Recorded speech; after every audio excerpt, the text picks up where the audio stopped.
This is the Bar Stewards Enquiry. Right? You're talking absolute rubbish. Absolute rubbish. In what way? You were an underachiever in life. I saved your bacon one time. You were gone. You handled that well. I couldn't save you. But you did the right thing. But that's why you don't know anything about racing, John. I didn't say I do. Right? I'm saying that... What have you contributed to racing? You're one of these take-out merchants. Take out all you can. And a very warm welcome to the Bar Stewards Enquiry Weekend Podcast, where we've got the Hennessy Gold Cup meeting. Forget the Ladbrokes. We don't want any of that. And by the way, it's the Jerry Fielden hurdle. Not listed on the cards. It's the Jerry Fielden. And we've got Newcastle. Well, we say we've got Newcastle as there's a storm brewing, which might put paid to the chances of those racing. It's snowing there currently. And joining me tonight to discuss all of that and all the rubbish that we end up tipping, trying to catch Quentin Franks tonight are John Leng of John Joe's Blogspot. Good evening, John. Evening, mate. And certainly last but not least, Andy Richmond, who sat second in our Naps table. Welcome and good evening, Andy. Good evening, Lee. Good evening, John. Yeah, it's great to have you back. And we'll kick the show off then on a topical note this week. I think Lydia Hislop was rather pleased inside. I'm not saying she's pleased at the horse getting withdrawn, but Shishkin, obviously withdrawn from the Tingle Creek, as 8 months, not enough time to get the horse ready. Andy, I'll come to your thoughts on or your take on the Shishkin scenario. It's just getting bloody boring with Henderson now, isn't it? I mean, Yeah. You know, he says it's black, everyone else will say it's white. It boils down. I suppose he'd always come back and say, how many winners have you trained? But I mean, he's had 8 months to get the bloody thing ready. This is the sort of thing that is starting to. And it is my first love of racing. I like flat racing. I like the decent flat racing all through the summer. I abhor all the crap that goes on the Twitter sphere about people trying to, and there are several. The first chance they've got, I'm going to slightly digress, they've got a first chance they've got to kick the national anthem, they will, because they're flat fans. All right, we get it, lads. It's getting boring now. Just if you don't like it, just wait until March, and you'll have plenty of racing then. You'll have your turn, but it's just getting a bit boring. But I mean, to be honest with you, you get lots and lots of clashes. If you look at Sunday and Ireland, look at the Drinmore. Everybody's out having a bash at everyone in that, and we're all hiding away. Fair play to Paul Nichols and people like that. At least they have a bash and stick horses in them. Henderson is just killing the game. I mean, absolutely killing it. People want to see good horses. Now, it doesn't matter if you've got 3, 4, 5 runners. I don't buy the big field crap. But, you can have a good race with 4 or 5 runners in it. That's not a problem. But, he's had 8 months to get this bloody horse ready. Now, what are we waiting for? Now, fair enough. If the horse is not well, ill or something, then fine. But, we do want to run horses. And we get this shilly-shally every year. And yet he rocks up at the Newbury Gallops morning, which is another complete and utter farce. I can't believe we had that on television. What a waste of time that was.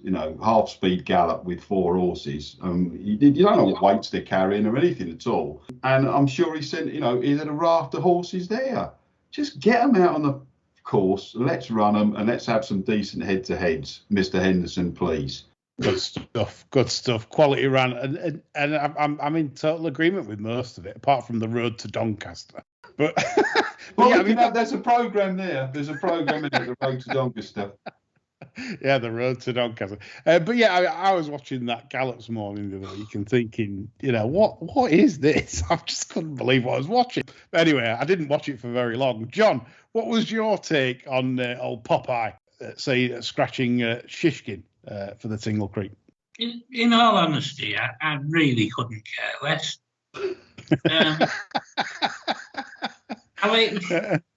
I'm long past the stage where I take any notice whatsoever of what these balloons say before, during or after races. Make your own mind up about these horses, folks, and wait till they turn up. If you know the trainer's got form for pulling them out, don't back them on his horse. If they turn up on the day and you fancy him, assume he's got it to his liking, back accordingly. The rest of it's just is. I mean, honestly, I just can't even be asked to listen to him.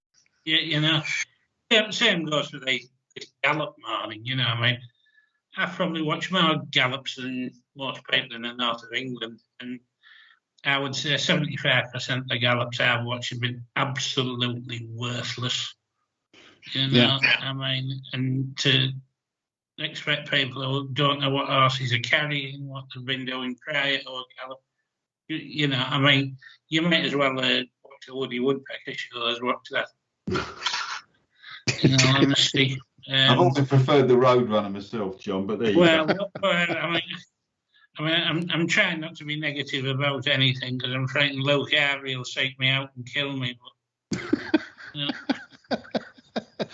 You want Luke Harvey on the show, John, don't you? I'll try and be more positive about something tonight. I don't know what. Newcastle abandoned? You know, at the moment, I'm technically considering gas oven a shotgun, you know, so... there might be a few gin and pate races left tomorrow anyway. Oh, there definitely is. Right, just before we get on with our naps, the Ginger Hitler's been on very disappointingly. I'm really sorry about this. He basically says he sent his tips, and you know, we did ask him about reasoning for his tips, and he said anyone who wants reasoning can get fucked, as they should be grateful he's shared his thoughts.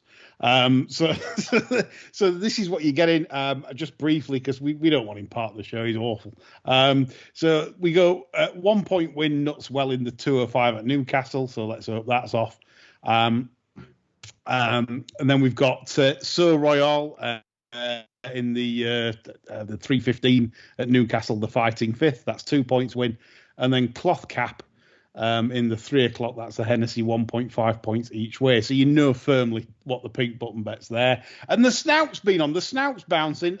He's useless, really, but he's getting Tizard. He must be doing something at the Tizard yard at the moment, because he's getting Tizard's information, and he gave us a Tizard winner on the show last week. He'll be doing at the Tizard yard, nipping in and sneaking a breakfast. Baby bastard. Yeah, he's the sort of chap that, you know, he probably needs to wear stripes downwards rather than horizontal in his attire. But yeah, the Snout's been on, and he says Fiddler on the Roof with a lot of stable confidence in the Hennessy. That's from the Tizard yard from the big Snout. So yeah, I'll mention that. So okay, folks, so that's the rubbish dealt with. It's just slightly better than rubbish, and we come on to our best bets of the weekend. So third best bet, I'm going to come to you, Andy, first for your third best bet of the weekend. Saturday or Sunday is fine, whatever you want to pick. Right. Well, I'm going for the Hennessy, and I'm going to try and avoid the Irish duo, although it's with sort of trepidation that one does that, especially with Mr. de Bromhead having a clap de riz in this, because if this goes and pisses up, he'll have about the top four in the Gold Cup betting, won't he? anyone for a Michael Dickinson, because he would if this wins off 150, 154.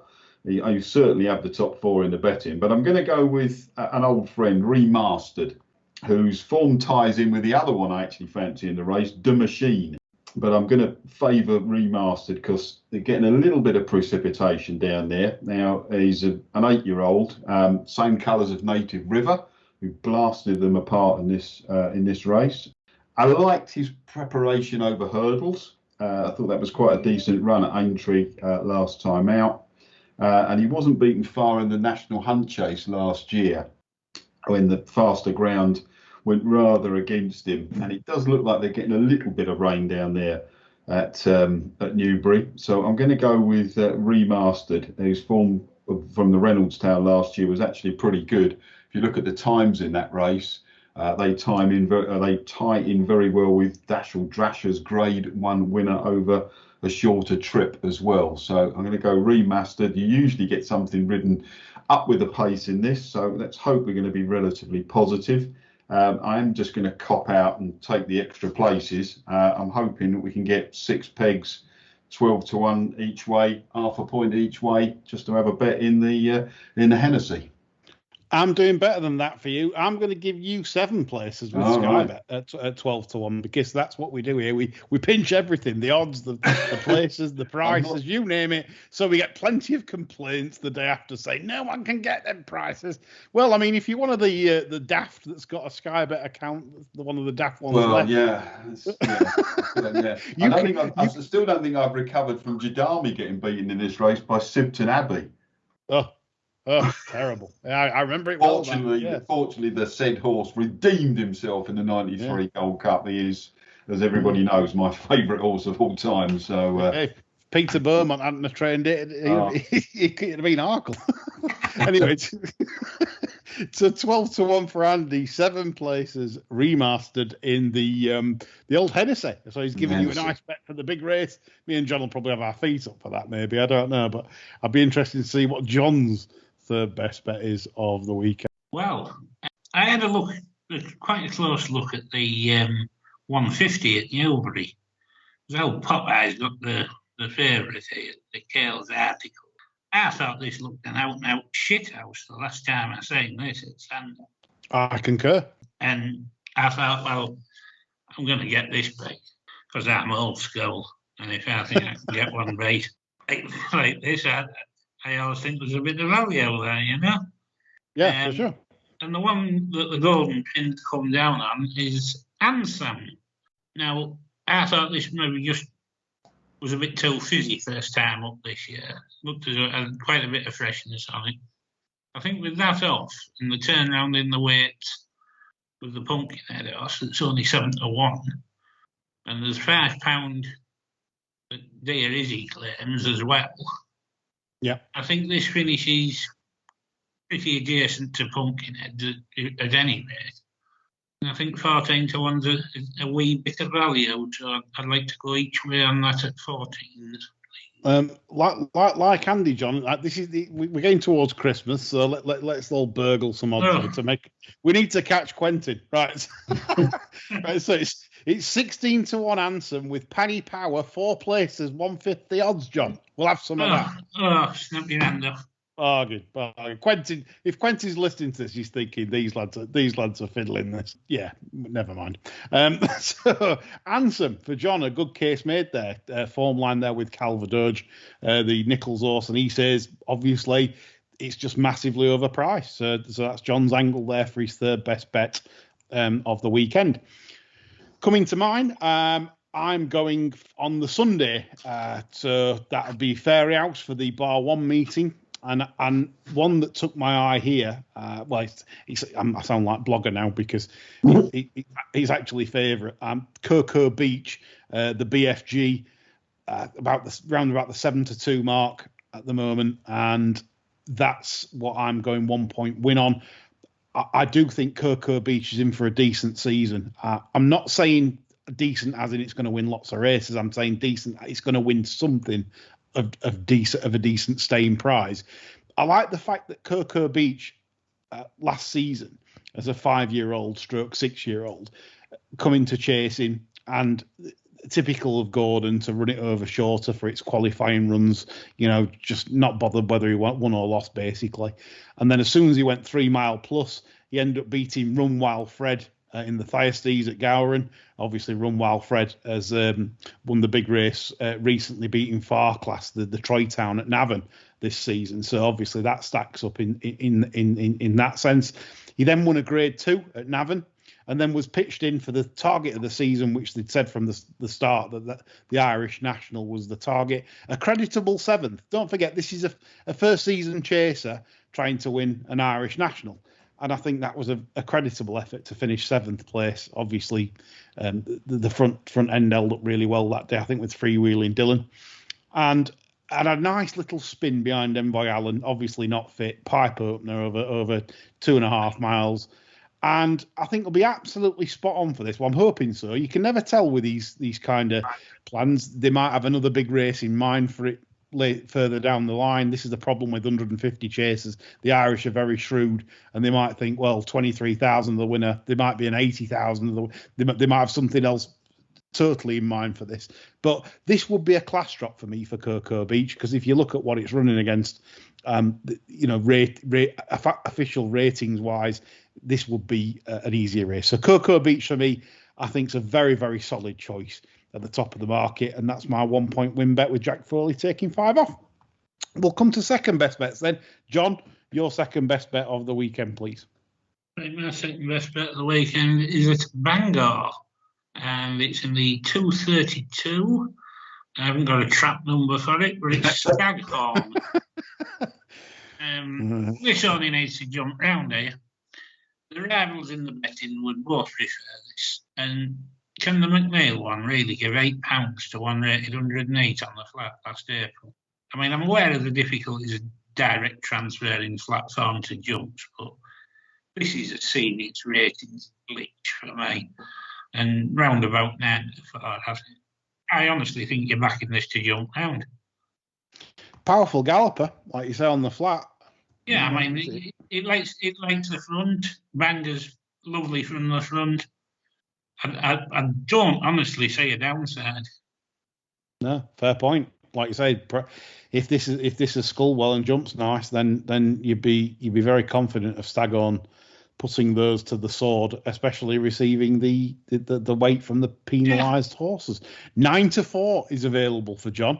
That's with Bet365 at the time of recording. So that's his 2 points win at 9 to 4. So don't complain when it's 6 to 4 by the time you listen to it. So there we go. So that's John's. Andy, I'm going to come to you for your second best bet of the weekend. We're going to Newcastle. We're going for the Rehearsal, and we're going to go with the Ferrymaster, who I was pretty impressed with his comeback run, despite he was only third of 4 at Musselburgh, but really did. It was 7 months on from a very, very good 4th in the Scottish Grand National, where he actually led into the straight, his first time running beyond 3 miles, and I think his stamina may just have ebbed away a little, but that was a very good performance off 1:33. He'd been an improving stayer all year. The yard, of course, Sandy Thompson's yard, won the race last year, an emotional win with York Hill. He has also got Dingo Dollar in this race, which he's done a pretty good, decent job with as well. And you'd have to respect Nutswell and one of my favourite National Hunt horses in I Right, but they are right at the top of the handicap. And I think the Ferrymaster off 132 now is at the right end of the handicap. He actually traded odds on last time out at Musselburgh, traded 1.91, where he travelled well. I think he just blew up basically. Back at 3 miles, right end of the handicap, Craig Nicol on off 10 stone here. If it's tough conditions, which it sometimes, well, it could be tough conditions, it could be a gale force wind up there. But I think off 10 stone, the Ferrymaster, I think they've had him lined up for this, to be honest with you. It's not the greatest price in the world, but I do quite like the Ferrymaster, certainly following on from his runs in the Scottish Grand National and at Musselburgh last time out, where he was third. And I just think he was third to Red Giant, who's a bit of a monkey, as we know. But I think he just blew up basically. And I just think this is the plan. Back to 3 miles. He's got a little bit of pace. And off 132, he's my second best bet of the week. 2 points, and we'll go straight on the nose, please. Good stuff. 2 points on the nose for Ferrymaster, a course and distance winner. Beat one of Brian Ellison's here when he won over this course and distance. I think Baron de Middleton. And Andy thinks that this horse will bounce out and away, and it'd be like the Ida tomorrow with the wind and the rain and everything. 2 points win for Andy at 5 to 1 with Paddy Power, Betfair, and Bet Victor. So good luck to Andy with his second best bet. On to my second best bet, also at Newcastle. So hopefully it will go ahead. And I'm going for a 2 points win bet on Cooper's Cross in the 130 there. That's the Coal third runner, owned by the fiddling back pouch man. And he's landed some gambles and basically gets them ridiculously well handicapped. There was no shortage for money for this at Sedgefield last time. And whilst I wasn't that impressed with it, even though it did get sort of stopped in its run at the top of the hill, turning for home a little bit, bit of traffic problems, and just got up on the line as Brian Ellison's Baron de Middleton sort of tried to steal first run on it down the hill. I think it probably did quite well to get up on the line in the end. But it's more the opposition here why I'm strong on it rather than the pounds in hand factor. In that Tupelo, Mississippi of Brian Ellison's is very soft in a finish. It's a very disappointing horse. I make no bones about saying it. It's not good in a finish. You wouldn't want it going out the trenches for the final battle. So Tupelo, Mississippi. Also, same applies to Valera's really. Another very kind on the eye, travels up well in its races, and really there's not much at the business end. And I just think that Cooper's Cross, as long as it does what it did last time, runs that sort of race, probably take the world of beating more down to the opposition rather than particularly thrown in the handicap. Oh, we've got 2 stone. He's got a little bit in hand from the mark, but I wouldn't say a lot. But I think it'll win probably more from heart than the other 2 runners that's against it. So Cooper's Cross, 2 points win for me, 3-1, bet 365. I'll kick us off then for the first time for our best bets. And we're going to go to Newbury for the 150 race, which is the handicap hurdle over 2.5 miles. And very, very keen on one here. And this really is a strong nap for me around the 4-1 available. I think this should be much shorter. I think it should go off probably 5-2 favourite around that mark. The horse in question is Master's Legacy of Philip Hobbs. Basically, this horse was putting at in fact, I'm certain it probably wasn't that off at Chepstow. They dropped it out, and basically got there. The race collapsed. All Mankind, Galee McCarlow, and Master's Legacy got up nicely in the closing stages. Now, Master's Legacy, the yard wasn't particularly right last year, so I'm prepared to forego last year. And before that, he looked a very promising horse. And over this trip, I think there's a lot of improvements to come. Up just £2 for Chepstow, and I think he's going to take a lot of beating here. I really do. I think at the worst case scenario, if you're going to get beat narrowly, it's one of them. I think he's going to run to peak because Philip Hobbs has always come on for a run, I always think, at this time of year. So I'm very confident, and that's getting my max stake, 3 points on the nose, Master's Legacy. And I'm just going to check the odds just so that I'm not going to be doing anyone or claiming fake odds. 4-1, 3 points win, 4-1, bet 365. Hills, bet Victor at the moment, all 4-1. Get your money on. It'll go off favourite. Like John says, John's put one up in the race in Ansarm. He states that Lee Carley's article, he thinks it's a bit jadey. I agree with him. I don't think it's anything at all. And I'm disappointed if Master's Legacy doesn't go very close. So I'll leave Andy till last. I'll come on to you, John, for your best bet of the weekend. My best bet of the weekend, brace yourselves, folks. I'm actually taking on Andy's pick in the Rehearsal chase. Okay. I am going for a horse called Glen Forcer, who 2 years ago paid the price for a verdict over Kalashnikov, no less. He went up to 150 for that and suffered in silence ever since. was then shifted from Mick Windmill's yard, and I thought it blew up on debut for Longston. I think now he should be spot on fit, and I think this horse will show a bit more speed than some of these 4 milers in here. I think he's quite interesting in this context. So £2 lower than before the Kalashnikov debacle. Not valid debacle, it beat the bloody thing, didn't it? You know what I mean? Yes. And I think plenty of these look at the absolute top of the marks. So I think 1.5 points each way for me, please. You've got that. 1.5 points each way. I'm going to give you the 7-1 with Betfred. 4 places, 150 odds each way. A pleasure for John Glen Forza. That's 1 point. That's his nap. Second off the trainer change as well. Maybe the horse went very quick out front last time. Maybe the horse now will be spot on for this. So interesting shout from John going against Andy there in head-to-head. Andy, I'm coming to your best bet, please. I wouldn't disagree. I wouldn't disagree there. And when we get to that 150, I can tell you that Master's Legacy was on my shortlist as well. Okay. But I went against him. We're going to Doncaster. We're going for the 143. Like John, I haven't got a trap number either. And an old friend. Well, he was an old friend the other week. Rattle Owl is where I'm going. Fortunately, I tossed up between Rattle Owl and Half a Piece. The last time they met, and Half a Piece won. Half a Piece isn't in this race, but Rattle Owl I thought was coming to win the race. I thought he's been given a very, very fair mark, and they've only pushed him up £2. He fell at the last time out with Oakley Brown sitting pretty motionless. I thought it doesn't look to be anything ahead of their marks in this particular race. I think the long home straight at Doddy will give Rattle Owl plenty of time to get organised. Oakley can sit there and hopefully ask him for his effort over the last this time and not fall arse over tit. I still think he's well handicapped off a mark of 122.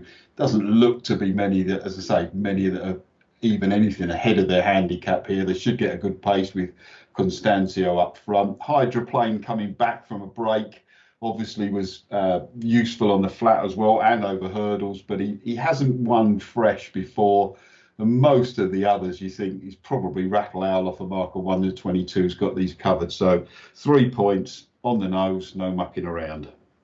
Good stuff. Of course, we were there that day, Andy, when Rattle Owl came tumbling down at the last, win every chance, and certainly possibly could have gone on to win things. And he's only up £2 from that, like Andy says, and that's a good 3 points win bet. And that is 4-1 with Bet365 on the nose from Andy, and the 143 at Doncaster. So that concludes all our best bet action, and we hope you find it very useful and back some winners. We need to catch dirty Quentin Franks. We need to erode that gap, or we need to bump him off somewhere. Should ban him from all these all-weather stuff. Yeah, I think we should make him no tip order on allowed in the jump season. Big handicap chasers. He should be tipping on. Only, not hurdle races, chasers. Good old fashioned chasers. Zone. Anyway, we'll go on to the racing. We'll cover Newcastle, then hopefully it doesn't get abandoned. Obviously, Andy says he's texting a mate, snowing right now up there.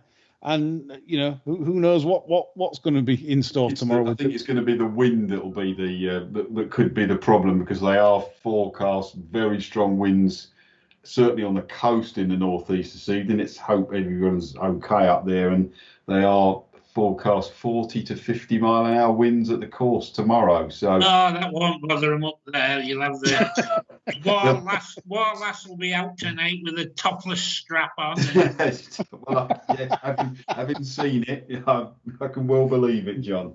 All the little lads in the shirt sleeves and the fags tucked under the cuff of the sleeve, and no jumpers allowed, eh? Absolutely not. Yeah. Go on then. We'll kick off with the 130 then. That's the race that I've tipped up in, so I'll keep stum on this. Obviously, I've tipped Cooper's Cross. Andy and John, who wants to kick me off with anything in here that any opinion? I wouldn't disagree with you, Lee. I think you're probably right that Tupelo, Mississippi is a little bit soft. I actually thought that Valeri's was quite a nice race at Newbury that he ran last time. In a good race, actually. It was a race at Dublin 4-1, and that could work out quite well. The interesting thing about Cooper's Cross, when they had it right off at Sedgefield when it won, it didn't run in the Vax Pouch colours. No, it ran in some other colours that day, and then the next day when it was declared to run again, I think it was declared to run again the next day. The colours were the old Vax Pouch colours. So I think we might have had it off doubly there. I thought it was a little bit fortunate to win, but he's obviously got a bit in hand. Wouldn't be a race that I'd be totally looking at. If anything, if Tupelo, Mississippi got into a bit of a battle and traded short, I might be pressing the old pink button, but I'd be happy enough to sit and watch, to be quite honest with you. Yeah, fair point. John, anything on this? Tupelo, Mississippi, just a twat, isn't it, really? I can remember you last season, and you half like this early on in the season. You thought, and then I can remember you about halfway through last season, and you went something like, "It's a shit." It is. It is. It's just a shit. Yeah. Don't know enough about Belair's to have much of an opinion on it. I couldn't put anybody off Cooper's Cross. Yeah. Gin and Pate. So 205 Newcastle. I better weigh in with something here. Because obviously you've got Andy with the Ferrymaster, and you've got John going head to head in the race with just scrolling down for your selection. Glenn Forza, that's it. Sorry, Charlie Longsdon, second off the claim. Second off the claim. I sound like it's the American at the races show at the moment. Second off the trainer change. Glenn Forza, Aidan Coleman. We'll start sounding like that Get On show on a Friday night when Luke Harvey's terribly positive about everything. Jason Lee was sat there looking pissed off. Yeah. Anyway, I mean, for me, for this, obviously, I think it depends on conditions. If the ground softens up significantly, I'm quite interested in something like Dingo Dollar. To come through possibly, because I like the horse on testing ground at a trip like this. I think it obviously stays very well. Sam's Adventure it brings into it if it's obviously soft heavy ground, but I'm just wondering if some of these, and I want to ask Andy's opinion. Do you think that some of these they're there probably to do the best? I'm not saying they're not, but are some of these, do you think half not bothered if they don't sort of do anything? Because if you think about it, it's some big races this season, and I don't know. Maybe the prize money is enough, 39,000 to the winner. Maybe it's me not. I think it's enough. I mean, I just didn't think that the top ones. I get John's argument for Glenn Forster because he was on my short list as well, but a lot of these are not particularly well handled. I mean, I love I Wright as a horse. I thought he was incredible. I mean, he was placed. What was he placed in? The Ultima last year. He was placed in the Hennessy. Yeah. I mean, he did a fabulous job last year. I mean, he really did deserve to win a decent race last year as well. And he was pretty unlucky, to be honest with you. So I hope he runs. I hope he runs well. He was placed in the Sky Bet chase as well, wasn't he? So that I just didn't think he had an awful lot in hand of something like the Ferrymaster. Yeah, I think most of them are fair. I get your argument for Dingo Dollar. I mean, a few of them. A lot of these are sort of what I would call old grinders. Don't be pressing the pink button at big prices and thinking you've got an easy few quid here with horses like Taking Risks. I can remember him coming from miles back to win at Doncaster. That was in a Sky Bet chase or one of those big, or the Grimthorpe or something like that. I think it was. I think it was.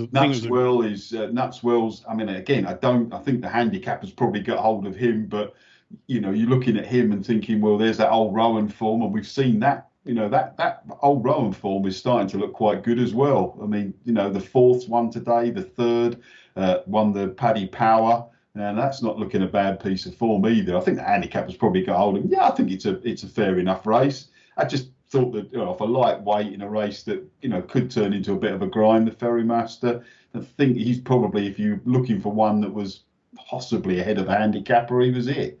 Really, from a yard which I think have probably targeted this race, and Sandy Thompson, I think is a very, for a sort of middle sized trainer, I think they're very, I think he's very, very good.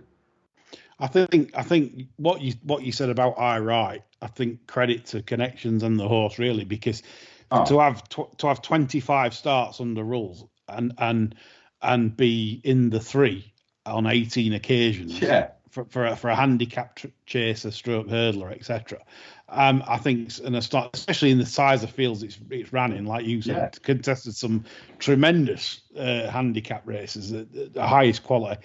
And it's an horse I'd like to see. I thought it was like 13 years old. It's 8. I mean, that's the most astonishing. I mean, obviously, I know Harriet pretty well from the time as clerk at various places in Scotland when I was doing the TV work.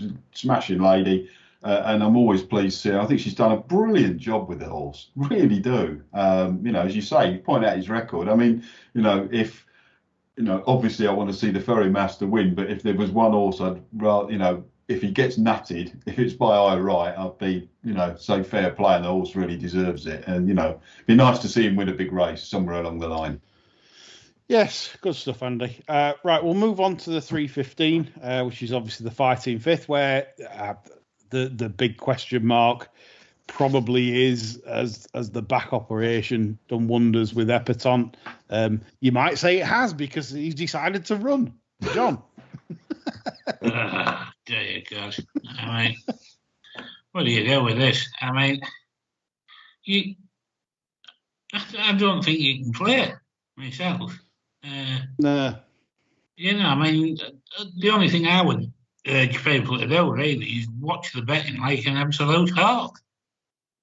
Yeah, I do think that it does tell a lot on Henderson McManus runners in the market. But having said that, you'd have done your brains in when Binocular won the champion. But in the main, I think you need to be very, very wary of it. And I'm 99% not certain not to even raise a finger in anger at this, but if there was a stupid drift, I'd probably start looking at some sharp alternatives. I mean, the thing for me, Andy, Montmoral as unbeaten from 5 starts, and you can't really crab the horse really. But having said that, when he did beat Adagio in the Dunbar at Aintree last spring, I did feel that Adagio did a lot wrong in that.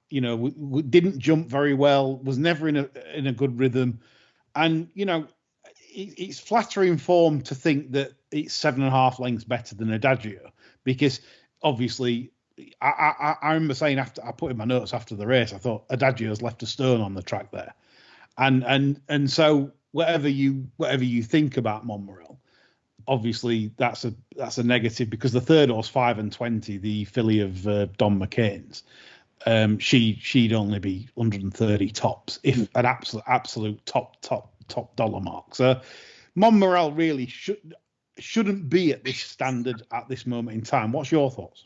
Well, Montmoral really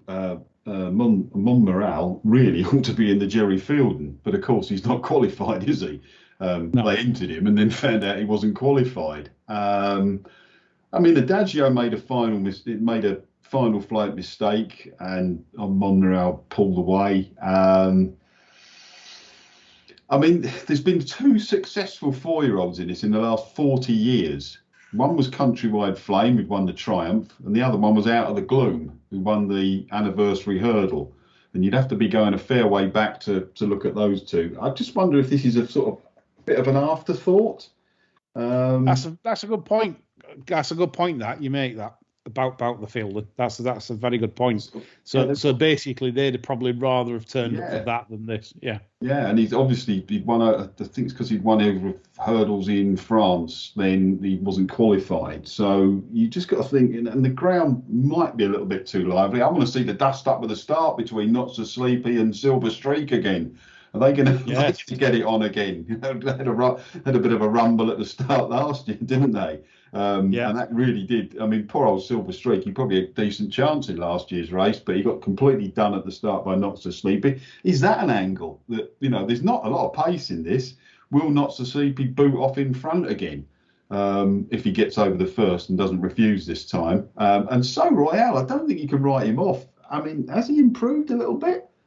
And the ground will be fine for him. If you look at it really, and he wasn't, he could have won this horse could have won an awful lot of races. He's won a Game Spirit. He was really, I thought it was unlucky not to win a Champion Chase.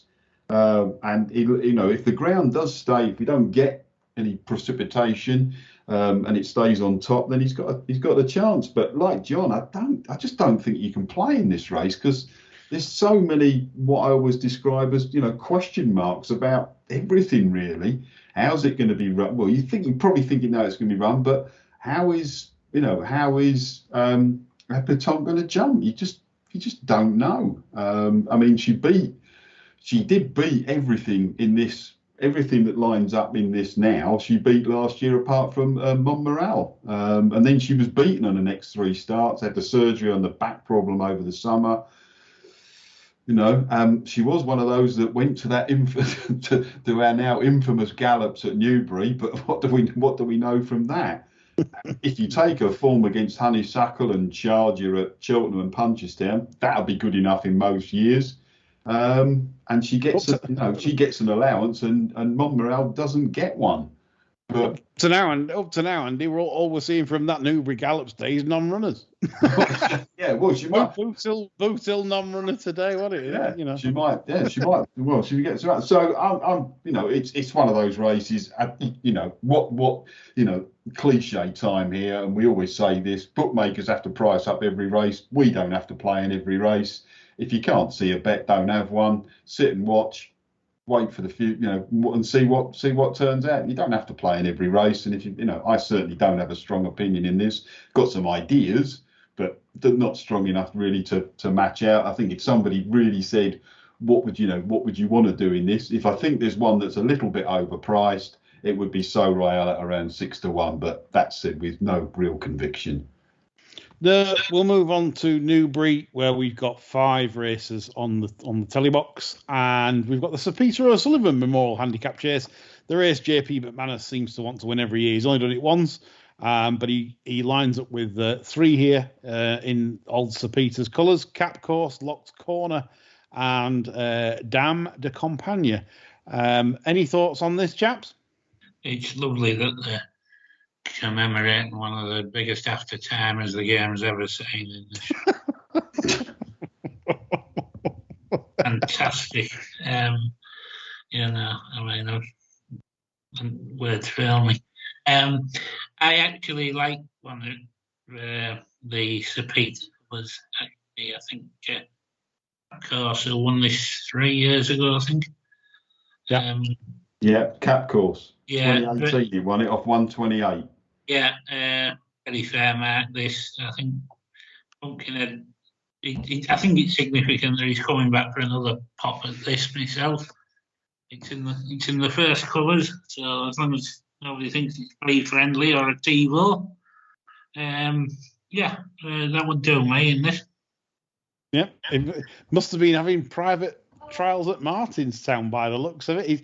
He was 644 days off before turning up in this race last year. I think I tipped it on the pod. Another bad bet. And then it turns up again 365, well, a day short, 364 days later to try and win it again. Is that a tip in itself? Is this like John says? Is this the one? They left it behind last year. They won't be leaving it behind tomorrow. No. So Cap Course for John in this. Andy, anything for you?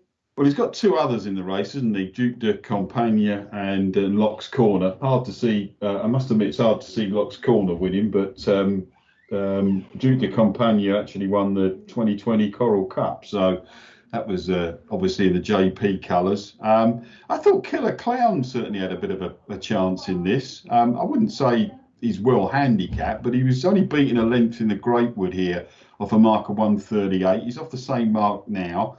I thought he ran okay in the Old Rowan, and as I said, that form has been franked, hasn't it? The 3rd Midnight Shadow under Paddy Power, the 4th Fanny and Destrevel actually gagged up this afternoon at Newbury, and even the 2nd from that Old Rowan, Itchy Feet. I mean, he did try and put it up Brave Man's Game last week at Haydock, so at least they did try and get the thing off the bridle. Didn't work, but that was fine. So I thought Killer Clown was favourite. I quite appreciate John's comments there, but I think if just going sort of all our yesterdays, I think one of the sort of things you always think about Peter O'Sullivan, I'm sure there's a lot of people like myself of my era who I think it's a brilliant commentator, still do, and some of the commentaries are sort of really emotive. Still, that Grand National commentary 1977 Red Rum one. I mean, I can recite that word for word with Red Rum's third win, and I still love watching it now. I particularly like the bit where he completely stitched up John Hanmer when Docker refused. It's over to John Handler. And he'd forgotten what it was. And he started talking about Charlotte Brew, and then the rest of them had just got to the first on the second circuit, and John Handler had to jump in with no Bakary Field while in the lead. But Sir Peter hung on grimly onto that bit of commentary when he was normally handing over to John Handler just after they crossed the Melling Road. Hugely amusing. Oh well, I still love that bit of commentary, John. But I do know what you mean. But I thought Killer Clown had a reasonable chance in that. But as I say, watch the old market there, because any one of that they do want to win this race. JP likes to win this. Apparently, he was at Newbury this afternoon as well. So he's probably staying over, and he might be unloading on one of the three in his inverted commas colours. Good stuff. For me, Kaluki, for you Cornberries out there, that horse loves to blast off, bound away. Real bold jump front running, jumping grey. I think he'll be out and away, and the stable in much better form this time round than what it was last season as well, to boost these prospects. And Tom O'Brien and not Decky Johnson in the saddle. However, watch for that when he bellies one. He usually one or two mistakes in a race, does Kaluki. He takes half the fence with him. Obviously loves souvenirs every time he runs, because that's what he must come back with cuts and bruises galore, because he always seems to smash through a fence. So Kaluki, as you could do a quick in and out with that one. That's my only angle there. A quick Cornberry, and then show your holiday picks after you've won a few quid. Right. Right, so 150 Newbury, the next on television, and obviously I'm just going to leave. Me and John will leave this to Andy, because John's gone for Ansem. I'm with Masters Legacy. Your view on this, Andy? Well, I would have when I wrote the short long list. If that's not contradicting myself, of sort of best bets, Masters Legacy was on it. So I left him off in the end. I must have had a premonition you were gonna pick him, otherwise you'd start ringing bells and things like that. Like you, yeah. I mean, he failed to. The one niggly thing that I did think, he failed to perform at Newbury last year, but as you say, that's when the stable weren't in the greatest of form. He's only gone up a couple of pounds for that win at Chepstow, which was a barely adequate test. He actually hit 300 in running that day, and whether the race fell apart or not, I think he's much better up at this. I think the mark of 125 of Lacal's article, I mean, he could look a bit thrown in, but I mean, it's far too short for me. There's a few interesting ones in here. If you are playing in running, Calvadorge usually goes from the front. Now, he's won his last two running from the front. He does find for pressure, this horse, so I wouldn't be too quick to press the old pink button. And Glory and Fortune, his form was given a massive boost by Don Levant last week.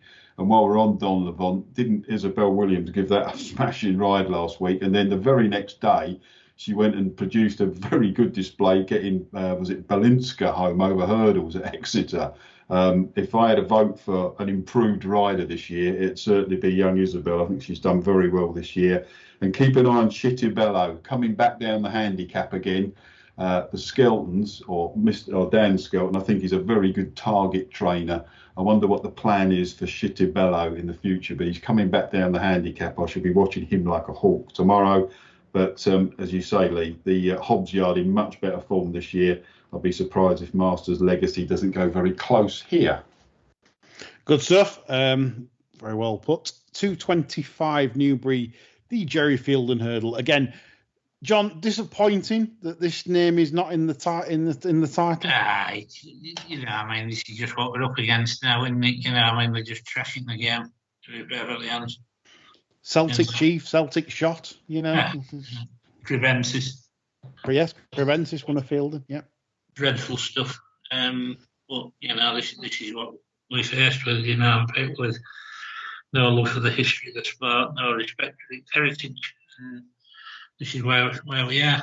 I think Gowell Road's very interesting here. I flagged this up last time. You did? Based on the trainer comments where Nige said, this is very good. And then again today, the rider's having a go today, and he said it looks a tight race. It was a tricky decision to run him as he won well over 2.5 miles at Cheltenham last time. This is a drop-backing trip, plus that was only a fortnight ago. It's an intermediate hurdle for last season's Novices, and it looks weak on paper.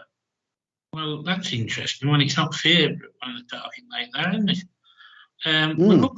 We'll look to races over further in the future, but this looks a nice stepping stone. I reckon they think quite a bit about this. And it wouldn't surprise me if this put up quite an impressive performance tomorrow. I'm not a fan of these condition races, small feds, because I think they can get messy. But I'm very, very interested to see how this gets on tomorrow.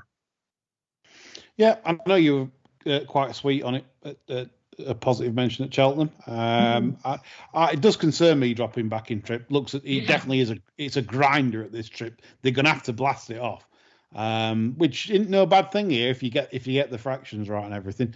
I did feel Soaring Glory would probably win no value. That was my take on the race. Andy, you anything here? Well, like John, I was thinking, where does the pace come in from in this? One More for the Road did lead last time out. Again, if you're playing in running, he does find for pressure. Both of a couple of his wins, he's actually traded at quite reasonably big prices above his SP. So I wouldn't be too hasty on the pink button. I, like John, had picked up on Twister's comments, about it being a weak race on paper. I thought it was anything but, actually. I mean, all 4 won last time out, and all are up in the handicap between £6 and £7. Well, Gale Road's actually gone up the most, gone up £7. All the others are up £6. It didn't look a weak race. Soaring Glory won nicely at Ascot last time out. I was quite impressed with Gale Road last time out. Like John, I think they do think a little bit of this, and the comments are quite interesting. I suppose the one I had a question mark in my head about was Captain Morgs. I didn't like the way he travelled last time out, and I just wondered if that race fell apart a bit at the end.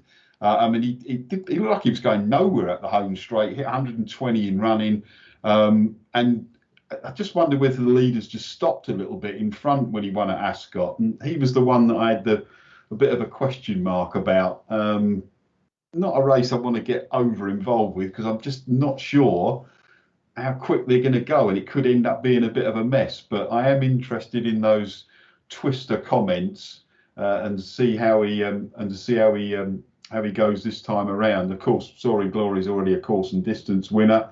Don't think they want an awful lot of rain for that one, but Gale Road dropping back in trip is interesting.